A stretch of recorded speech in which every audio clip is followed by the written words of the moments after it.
During times of extreme stress, during times of tragedy, during times of feeling completely out of control and high worry, which we're all experiencing right now, it is really important to recognize that self-care is critical. It is essential.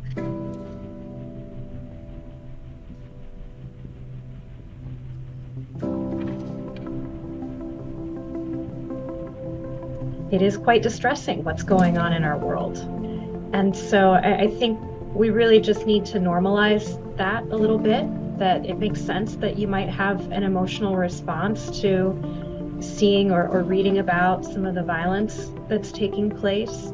As adults, sometimes we get sucked into this kind of media coverage and we want to click through and look at every different story and every different video to understand what's happening. But there's also a line that we need to draw for ourselves, for our own mental health, and stopping and saying, I need to take a break from this right now.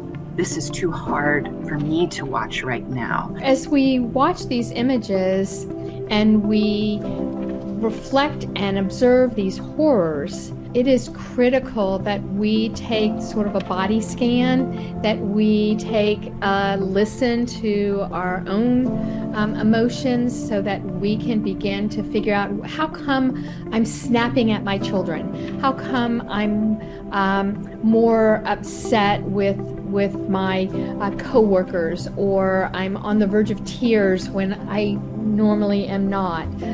So being able to recognize that when we see some changes in ourselves, that we can take a step back and connect the dots to recognize that watching this coverage, if you're human, it touches you. It's actually a good thing that people have the capacity to empathize with human suffering.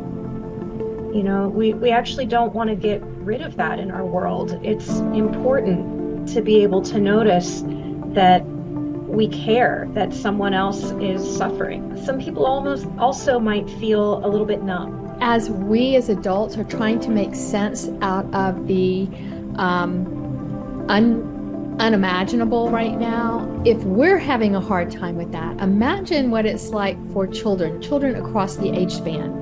So I think this is a time that it is critical for us to take a breath, make sure we have our emotions somewhat in control, that we have adults that we can talk to, and then start a conversation with our children. So we recommend limiting the exposure of some of these images, particularly for our young children. We also recommend that parents and caregivers talk to their children and their teenagers at the level of interest that their child might have in the topic.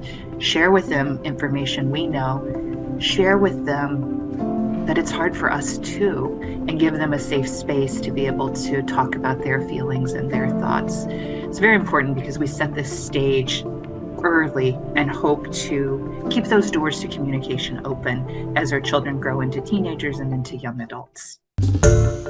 Hi everyone, George Stephanopoulos here. Thanks for checking out the ABC News YouTube channel. If you'd like to get more videos, show highlights, and watch live event coverage, click on the right over here to subscribe to our channel, and don't forget to download the ABC News app for breaking news alerts. Thanks for watching.